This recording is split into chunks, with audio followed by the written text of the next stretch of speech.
Bismillah ar-Rahman ar-Rahim. Alhamdulillah. Wa salatu salam ala Rasulullah. We continue reading from Imam Al-Ghazali's Mizan al-Amal, Criterion of Action. And we are still reading in the part on the purification of the soul and its faculties and traits. And the very last paragraph, it says that there are signs in the universe, in the horizons, and there are signs within the human being. And something that is familiar to us is that as if the human being is a concise copy of this universe. And the translation, despite his small size, such wonders that could rival the wonders of the entire world.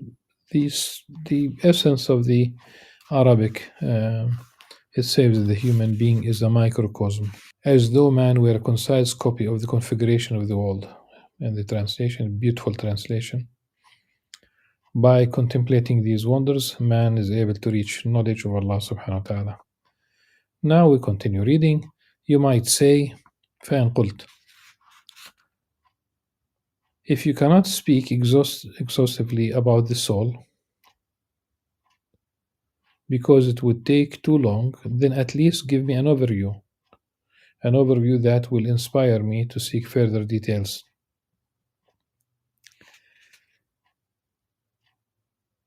No, then, Imam Al-Ghazali's answer to this hypothetical question, that in general terms the animal soul possesses two faculties, the motive and the perspective, or the perceptive rather, from perception, mudrika.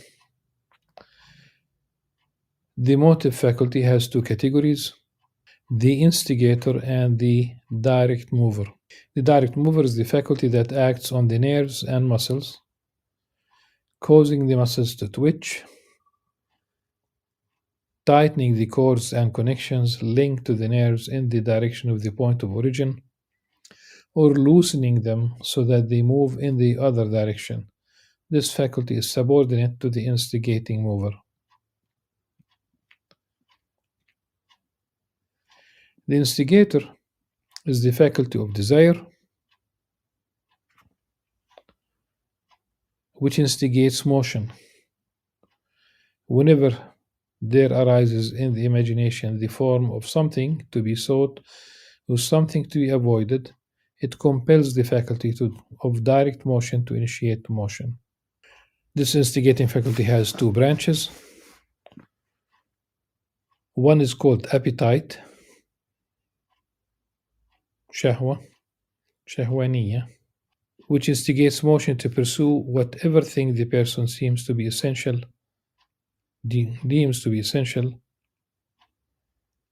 or beneficial, seeking pleasure. The other is called irascibility, which is really al-ghadab, which is the faculty that instigates motion to repel whatever thing the person deems to be harmful or detrimental, seeking victory. طلبا للغلبة.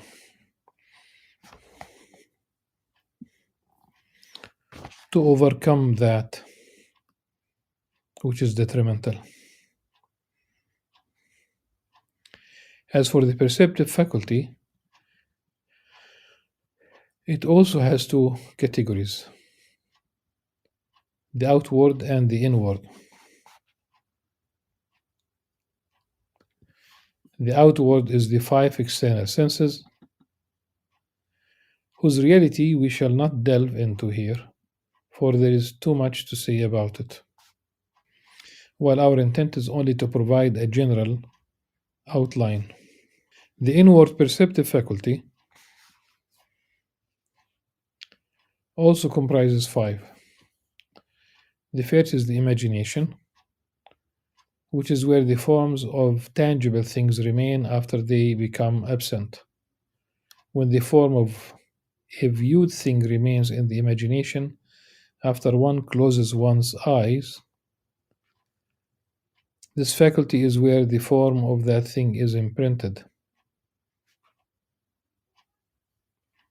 This is called imagination. It is also called common sense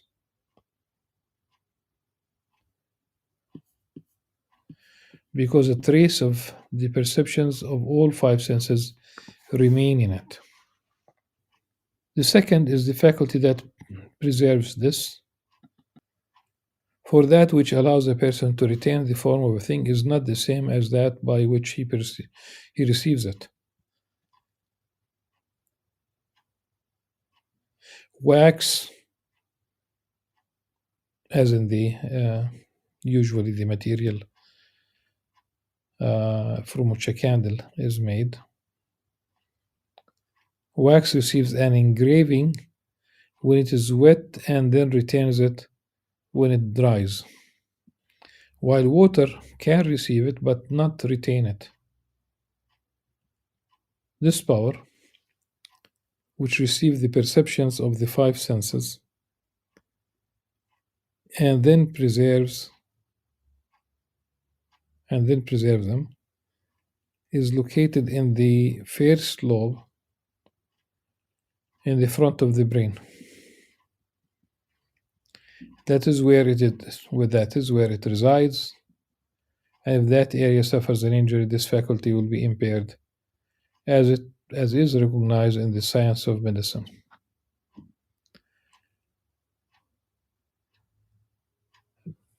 The narrative is beautiful.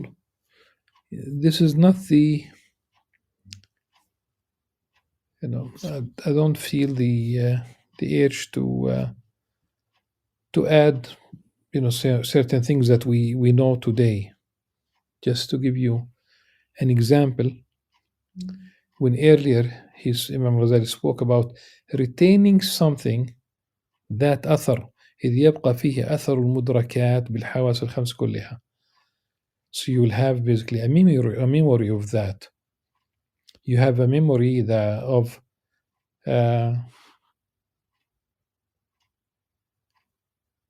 hot pepper. You have memory of lemon. You are image and taste and smell and touch. So you see it, you smell it, you taste it, you touch it. So you retain memory. One thing about the memory of images is that, like you'd be surprised, the image of your parents in that athar, if we use Imam Al-Ghazali's language, that you retain, it's never with details. Like there is something missing, something vague. Try to, right now, as you are listening to me, try to recall the image of your, one or two of one of your parents, and you'll see that it's almost like a blurry image. But again, as I said, this is not the suffice it that Imam Ghazali is providing us with something and a beautiful narrative from his time. This is more than 900 years ago.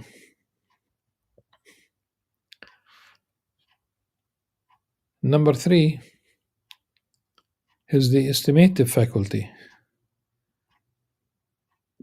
which is linked to the back of the middle lobe of the brain. It perceives suprasensory meanings from particular sensory objects, like the presiding faculty in the sheep that identifies the wolf as something to flee from, and the child as something to care for. The fourth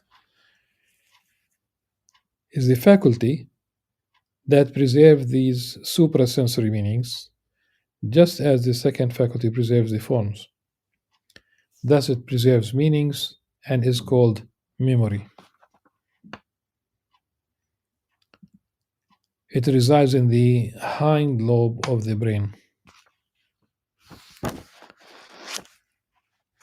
There remains the middle lobe, which is where the there remains the middle lobe, which is where the cognitive faculty resides. It is the link between the repository of forms and the repository of meanings. So there remains the middle lobe, which is where the cogitative faculty resides. It is the link between the repository of forms and the repository of meanings. Its purpose is to link some of the things in the imagination to others and to separate some from others according to preference. Usually, this is mentioned in the context of the perceptive faculty, yet it makes more sense to mention it in the context of the motive faculty. For the perception of a thing is nothing other than a kind of motion through differentiating a compound thing or compounding a differentiated thing that is already present in the imagination. It is not possible to establish an entire or entirely new thing that does not exist in the imagination in any way other than by differentiation and composition. All of the faculties we have listed are shared by animals and humans alike, except for cogitation, of which animals only have an approximation called the imaginal faculty, whose potential does not reach the level of the cogitative faculty in humans. Now, the human soul, inasmuch as it is human, possesses faculties that fall into two categories: the knowing faculty and the active faculty. Both of these are called intellect, though the word means different things for each. The active faculty is called intellect, but it's subordinate to the knowing faculty, but it is subordinate to the knowing faculty and follows its dictate. The active faculty is both a faculty and a suprasensory meaning of the soul. It is the origin of the motion of the human body towards a particular designated action pertaining to cogitation and thought, according to the dictate of the theoretical knowing faculty, as we shall describe. The other faculties of the body must be restrained and dominated by this active faculty, lest they should react without its consent. The motion and stillness of all those faculties is determined by the instructions and indications of this faculty. It is dominated. It is dominated by them. They will develop dispositions that indulge the appetites. These dispositions are what are called bad character traits. If it dominates them, they will develop acquiescent dispositions, which are what are called virtues and good character traits. It would not be far-fetched to say that character trait is a name for the subservience and propriety that results in meeting between the appetites and the faculties. Indeed, it would not be far-fetched to say that there is only one character trait which has two relative attributions: the disposition of acquiescence in this faculty necessitates the disposition of subservience in all other faculties, which is the meaning of praiseworthy character. In sum, the soul is too lofty to be perceived by the five senses, but it can be perceived by the intellect or deduced from the observation of its effects and actions. It has two relative attributions, one to the plane below it and the other to the plane above it. For each plane, it has a faculty through which the connection between it and the plane is established. This active faculty is the faculty of the soul that is analogous to the lower plane, which is the body and its direction and management. The theoretical knowing faculty, which we shall describe, is the faculty of the soul that is analogous to the higher plane, reacting to the drawing from it. By this plane, I mean the angels assigned to human souls for the purpose of transmitting knowledge to them. Again, by this plane, I mean the angels assigned to human souls for the purpose of transmitting knowledge to them. There is one word in Arabic in the equivalent sentence where rather it is still transmitting for the purpose of transmitting knowledge, but I wanted to highlight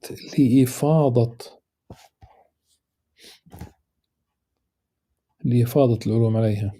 So we talk about فيض. Not reading too much into this word, but this reminds me of the notion of emanation.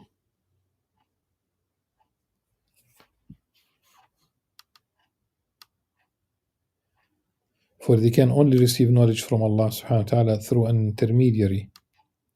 As he says, as Allah subhanahu wa ta'ala says, it is not for any human that Allah should speak to him, save by revelation, or from behind a veil, or by sending a messenger. وما كان لبشر أن يكلمه الله إلا وحيا أو من وراء حجاب أو يرسل رسولا.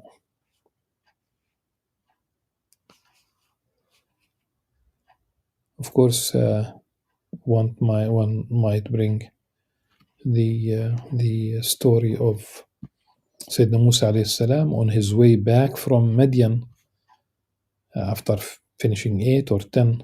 I think that Sayyidina Musa alayhi salam completed 10, but that's I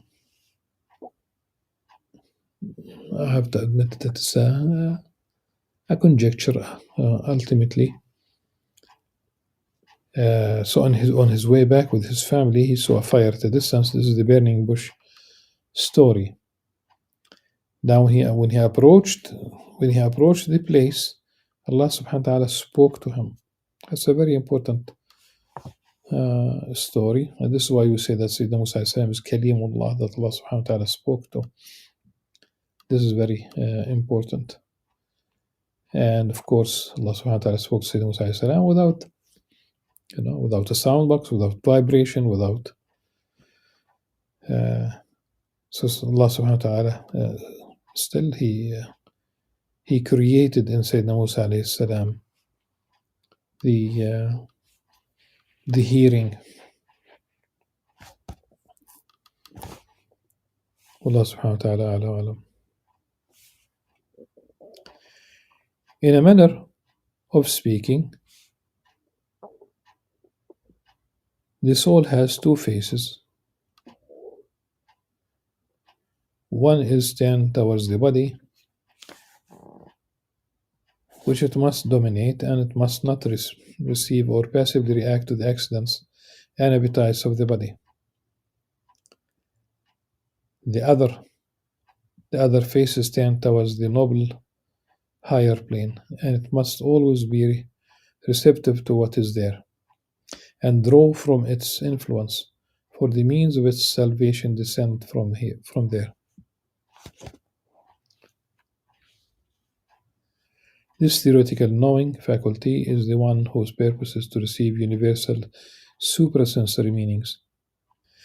Suprasensory meanings that are detached from the accidents that would make them sensory.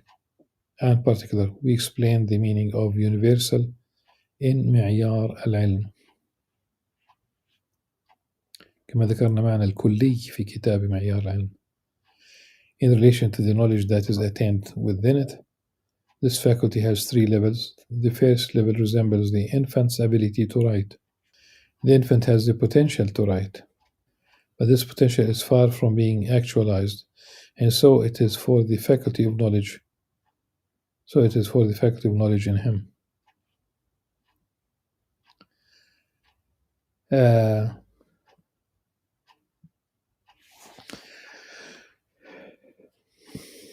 فإن الطفل فيه قوة للكتابة.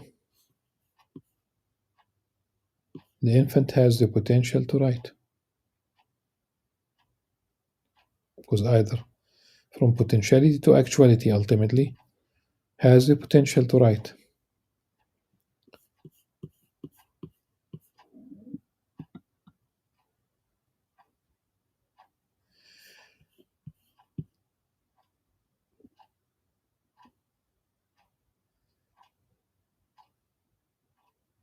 So the first resembles the infant's ability to write.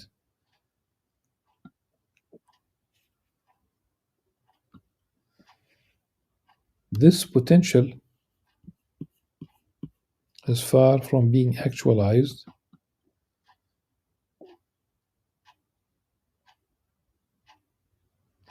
and so it is for the faculty of knowledge. Faculty. This is the okay. And so is the potential for knowledge. Knowledge in potentiality.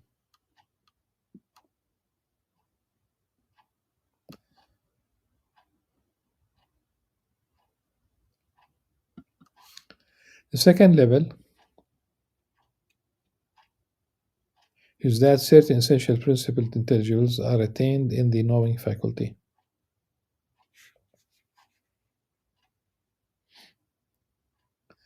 This is akin to the state of a youth who has reached the age of reason.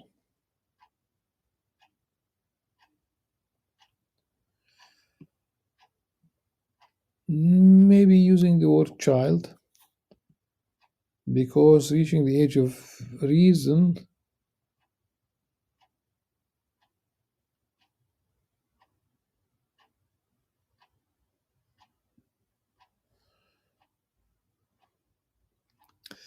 because he's speaking about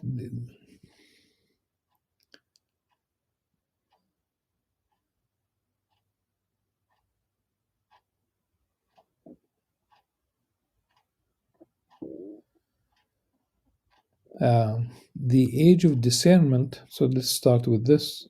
الصبي المميز. That's 7 years old, not before. So 7 years old.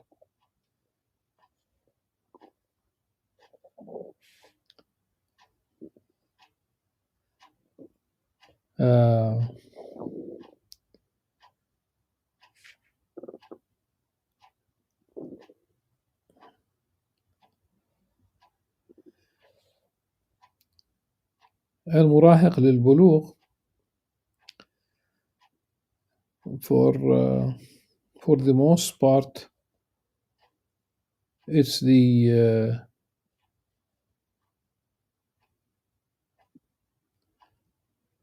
reaching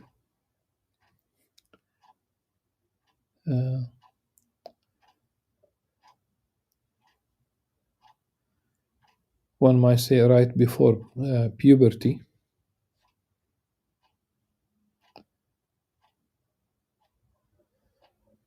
This faculty is possessed by the child who is able to write after learning to recognize the ink and the pen and individual letters but not composed words. Of course, ink is حبر. الدواء in Arabic is the ink bottle, really.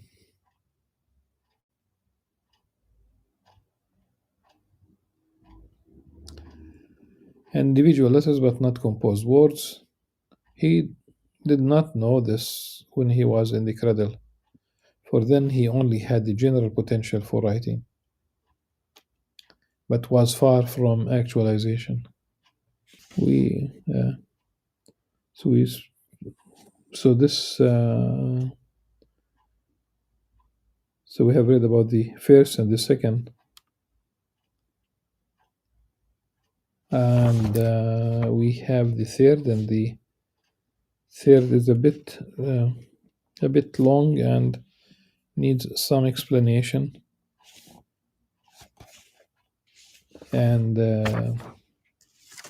then we still have a couple of extra pages and before we reach the next subtitle. I would rather leave this for another session because it's a bit long. So until tomorrow inshallah. سبحانك اللهم وبحمدك نشهد أن لا إله إلا أنت نستغفرك ونتوب إليك. السلام عليكم ورحمة الله وبركاته.